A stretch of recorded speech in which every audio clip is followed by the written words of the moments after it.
Assalamualaikum warahmatullahi wabarakatuh dan selamat sejahtera. Dalam video kali ini kita nak masuk tajuk genetik bab 5. Kita tengok rencana sains tentang bukti DNA. Anda mungkin pernah menonton drama televisyen yang popular dengan kes-kes penyiasatan.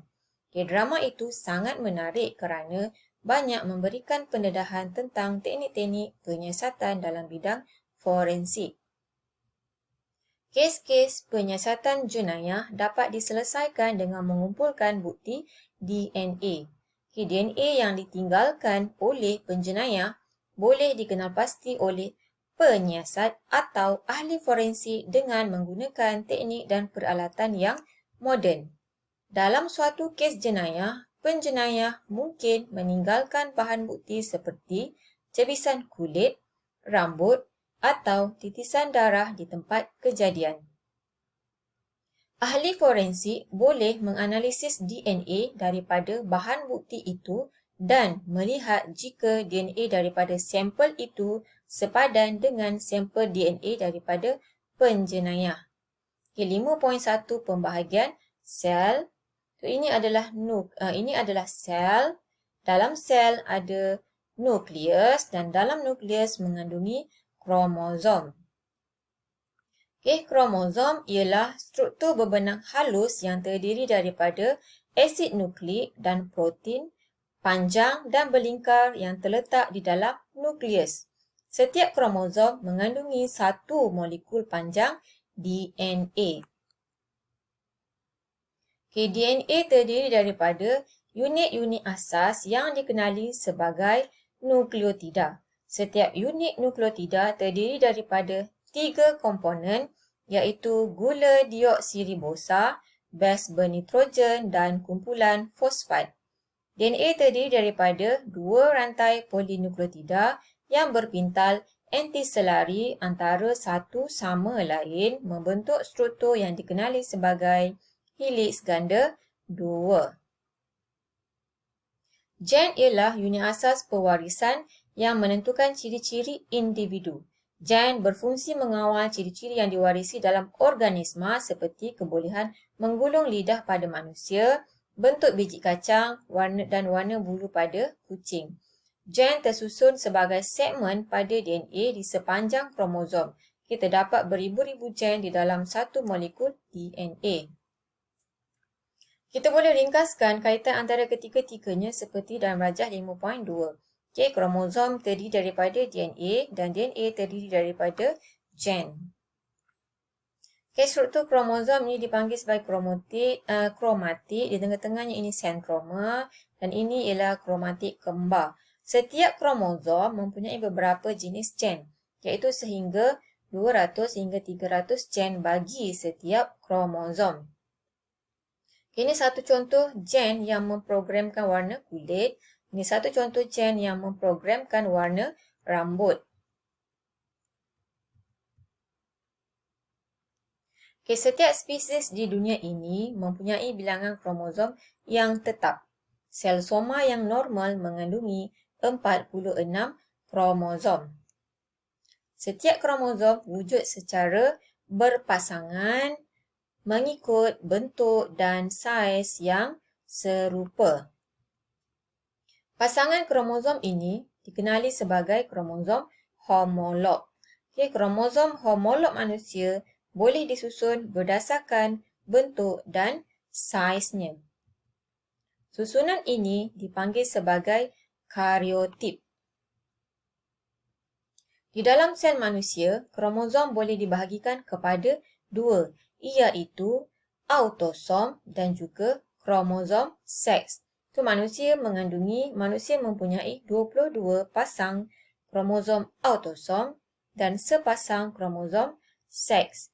Ini XY, ini ialah kromosom bagi lelaki dan ini XX adalah kromosom seks bagi perempuan. Autosom membawa gen yang mengawal sifat seperti warna mata, kebolehan menggulung lidah dan jenis rambut. Kromosom seks pula membawa gen yang menentukan jantina, sama ada lelaki ataupun perempuan. Kromosom terbagi kepada 2 iaitu kromosom seks dan juga autosom. kromosom seks terbahagi kepada dua, iaitu kromosom seks X dan juga kromosom seks Y. Okay, sel soma manusia mempunyai 46 kromosom, tetapi sel gamet manusia, iaitu sperma dan ovum, hanya mempunyai separuh bilangan kromosom, iaitu 23. Okay, kanser berlaku apabila pembahagian sel menjadi tidak terkawal dan tidak normal. Sel-sel akan membahagi lebih cepat daripada keadaan yang normal. Okay, ini sel manusia. Di dalam sel manusia mengandungi nukleus. Dalam nukleus ada kromosom. Okay, kromosom ini wujud secara berpasangan yang dipanggil sebagai kromosom homolog. Okay, setiap pasang ini satu daripada ayah, satu lagi daripada ibu. Okay, kromosom dibina daripada DNA dan protein dalam bentuk heliks ganda 2 dan DNA ini terdiri daripada gen. Okay, gen DNA ini ialah unit-unit nukleotida. Okay, kromosom manusia terbahagi kepada 22 pasang kromosom autosom dan juga sepasang kromosom seks. Okay, manusia mempunyai 46 kromosom iaitu 22 pasang autosom dan sepasang kromosom seks. Set kromosom yang lengkap ini disebut sebagai kariotip. Okay, kromosom yang berbentuk berbenang halus dalam nukleus terdiri daripada DNA dan protein. DNA terdiri daripada unit-unit nukleotida yang tersusun dalam bentuk heliks ganda 2. Gen ialah bahan bakar yang terdapat dalam DNA. Mitosis dan meiosis. Bagaimanakah gen dapat diwarisi? Okay, untuk mengetahui hal ini dengan lebih lanjut, kita perlu memahami pembahagian sel terlebih dahulu. Okay, terdapat dua jenis pembahagian sel yang berlaku dalam sel, iaitu mitosis dan meiosis. Okay, mitosis ialah proses pembahagian sel yang membentuk dua sel anak yang seiras. Dengan setiap satunya mengandungi bilangan kromosom dan kandungan bahan genetik yang sama dengan sel induk. Okay, maksud mitosis, pembahagian sel yang menghasilkan sel-sel yang sama dari segi genetik. Mitosis berlaku dalam sel soma, di dalam badan manusia dan haiwan. Okay, mitosis juga berlaku dalam tisu meristem seperti di hujung akar dan pucuk tumbuhan. Okay, tempat berlakunya mitosis pada manusia berlaku pada sel soma, pada tumbuhan berlaku pada hujung pucuk dan juga hujung akar. Kepentingan mitosis, okay, untuk menghasilkan sel baharu, untuk pertumbuhan dan untuk menggantikan sel yang rosak. Dan untuk memastikan bilangan kromosom pada sel anak dan sel induk adalah sama. Okay, peringkat-peringkat dalam proses mitosis. Peringkat yang pertama ialah profasa. Pada peringkat ini, kromosom memendek dan menebal dan menjadi jelas kelihatan. Okay, setiap kromosom terdiri daripada dua kromatik yang bercantum pada sentroma. Okay, gentian gelendong mula terbentuk, membran nukleus dan juga nukleolus terurai. Okay, pada peringkat yang kedua itu peringkat metafasa, kromosom tersusun di satah khatulistiwa, gentian gelendong melekat pada sentroma. Peringkat yang ketiga itu peringkat anafasa.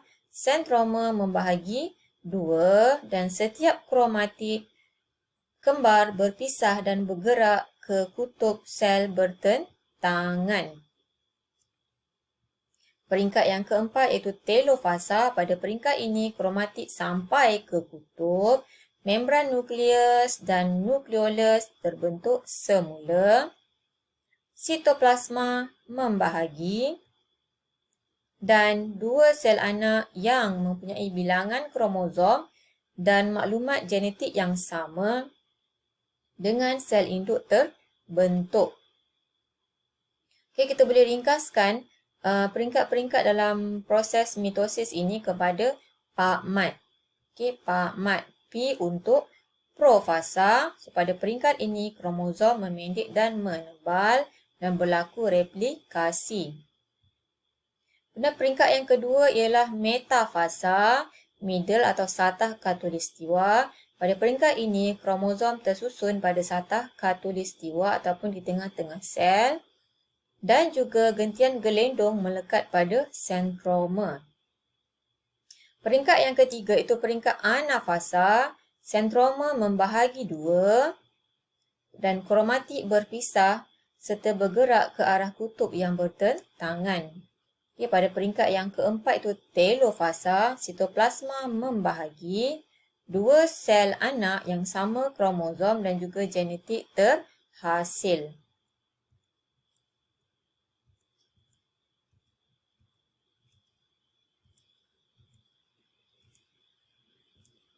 Okey, sekian saja untuk tajuk pada hari ini.